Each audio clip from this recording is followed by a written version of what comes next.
Balakrishna phone అడిగారు అట్లా నడిపించాలి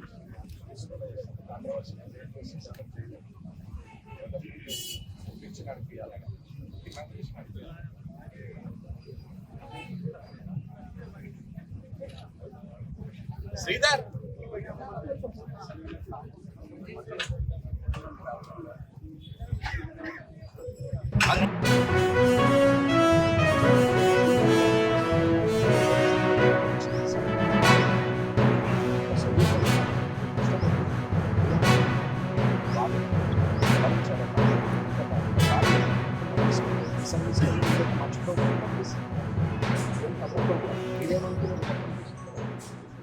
ఎట్లా అనుకుంటాం సార్ అట్లా ఎట్లా చేస్తారు వితౌట్ నోటీస్ వీకెండ్ మనం చేయగలుగుతాం.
ఈరోజు కామారెడ్డి నియోజకవర్గంలో కామారెడ్డి పట్టణంలో ఎక్కడైతే ప్రజా రవాణాకు ఇబ్బంది అవుతున్నదో ఆ ప్రజా రవాణాకి ఇబ్బంది కాకుండా కార్యక్రమాలు మొదలు పెట్టాలనేది ఒక ఆలోచనతో పనులు మొదలు పెట్టడానికి సిద్ధమైంది.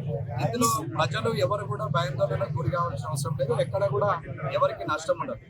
ఏదైతే రోడ్డు మీద నల్ల పొక్కలు పెట్టుకున్నారో, రోడ్డు మీద ఎంక్రోచ్మెంట్ అయ్యిందంటే సెట్ చేసిందో వాళ్ళు కొంచెం సెట్ బ్యాక్ కావాలని నాకు ఇవాళ మొట్టమొదటిగా నా ఇంటిని నేను కూడగొట్టి రోడ్డుని 24 ఫీట్ల రోడ్డుని కలెక్టరేట్ పోయే రోడ్డుని వడ్లూరు రోడ్డుని 24 ఫీట్లు R&D శాంక్షన్ ఏదైతే ఉందో దాని ప్రకారంగా భూమి ఇవ్వడానికి నేను ఇల్లును ఇవాళ నా ఇల్లునే నేను ఇవ్వడానికి సిద్ధమైన అది కూడగొడుతున్నాను.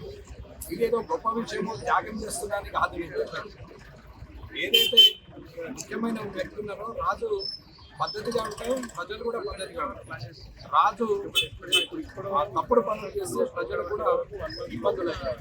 కాబట్టి ఇక్కడ నేను ఒక ఎమ్మెల్యే ఈ నియోజకవర్గానికి మొట్టమొదటిగా నేనే కోల్పోతే ప్రజలు దాన్ని అర్థం చేసుకొని ఎక్కడైతే వాళ్ళ భూమి కాకుండా రోడ్ల మీదకి వచ్చి ఆక్రమణ చేసారో వాళ్ళంతా వాళ్ళు జరగాలనేది నా కోరిక. అలా ఎవరిని ఇబ్బంది పెట్టాలని నాకు లేదు, ఎవరిని ఇబ్బంది పెట్టే ఆలోచన లేదు. రోడ్డు వైడనింగ్ కోసం అంటే 24 ఫీట్లు మాస్టర్ ప్లాన్ ప్రకారము 80 ఫీట్లు చేయాలి ఈ రోడ్డు. కానీ ఇవాళ ఇళ్ళని ఇబ్బంది పెట్టాలని ఆలోచన లేదు. కానీ రోడ్డుకు కావలసిన స్థలం మాత్రం ఉన్నది. ఆ స్థలంలో మాత్రం రోడ్లలో నల్ల మొక్కలు తవ్వి రోడ్లలో పార్కింగ్ చేసి బస్టాండ్ నుంచి పాత బస్టాండ్ నుంచి ఇందిరా చౌక్ నుంచి మొదలు పెడితే మా ఇంటి వరకు అదే సమస్య ఉంది. కాబట్టి నేను మా ఇంటి నుంచే మార్పు మొదలు కావాలని మా ఇల్లుని తీసేసి ఇవాళ R&B ఇంజనీర్ శాఖ నుంచి మున్సిపల్ శాఖ వాళ్ళని ఎలక్ట్రికల్ శాఖ వాళ్ళని పిలిచి రోడ్డు మ్యాప్ ఒకటి తయారు చేసి నెల లోపల ఇది కంప్లీట్ కావాలని చూస్తున్నాం.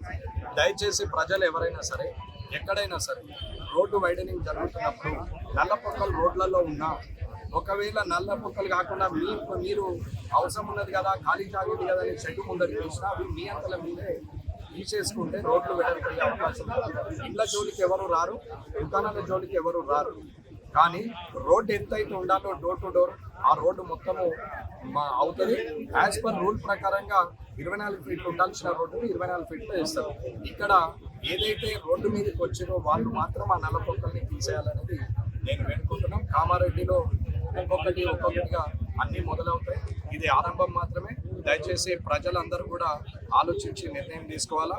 రాబోయే కాలంలో ఇండ్లు కట్టే వాళ్ళైనా రాబోయే కాలంలో కమర్షియల్ బిల్డింగ్లు కట్టే వాళ్ళైనా దయచేసి కక్కుర్తుబడి ఒక గజం ముందుకు వస్తా ఏమవుతుంది ఎవరేమంటారు ఎమ్మెల్యేకి పైసలు ఇస్తే అయిపోయా లేకుంటే అధికారులకు పైసలు ఇస్తే అయిపోయా అనే ఆలోచన మానుకొని దయచేసి మీ లిమిటెడ్లో మీకు ఏదైతే పర్మిషన్ ఇచ్చారో లీగల్గా ఆ పర్మిషన్లో మీరు కట్టుకోండి.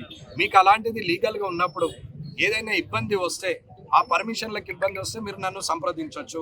ఎమ్మెల్యే క్యాంప్ కార్యాలయంకి వచ్చి మీరు ఒక అప్లికేషన్ ఇచ్చిపోతే సరిపోయి నేను కలవకున్నా సరే మీకు పనులు అవుతాయని కామారెడ్డి పట్టణ ప్రజలకు నేను చెప్తున్నాను. అందరైతే మాస్టర్ ప్లాన్ పాత మాస్టర్ ప్లాన్ ప్రకారంగా ఇది 80 ఫీట్ రోడ్ పాత బస్ స్టాండ్ నుంచి ఇక్కడ దాకా 80 ఫీట్ అంటే ఇప్పుడు ఇండ్లు తీయాల్సిన పరిస్థితి వస్తుంది. ఇప్పుడు ఇండ్లు తీయాల్సిన అవసరం లేదు. రోడ్డు వెడల్పు చేస్తే నల్ల పొక్కలన్నీ గూడిపేసి రోడ్డు వెడల్పు అయితే ఆటోమేటిక్గా ఆ ఇండ్లలో ఉన్నవారు వాళ్ళంతల వాళ్ళే రేపు పొద్దున అవసరం అనుకున్న వాళ్ళు సెట్ బ్యాక్ అవుతారు. దాంట్లో ఇబ్బంది లేదు. కాబట్టి ఫస్ట్ రోడ్డు విస్తరణ చేస్తాం. మాస్టర్ ప్లాన్ ప్రకారంగానే కామారెడ్డి ఉంటుంది, ఇది మాత్రం గ్యారెంటీ. కానీ రానున్న కాలంలో అవుతుంది. ఒకే రోజు అందరిని ఇబ్బంది పెట్టాలా అనే ఆలోచన లేదు. ఒక్కొక్క విడతల వారిగా ఒక్కొక్క రోడ్డు ఇది అభివృద్ధి చెందుకుంటా పోతుంది.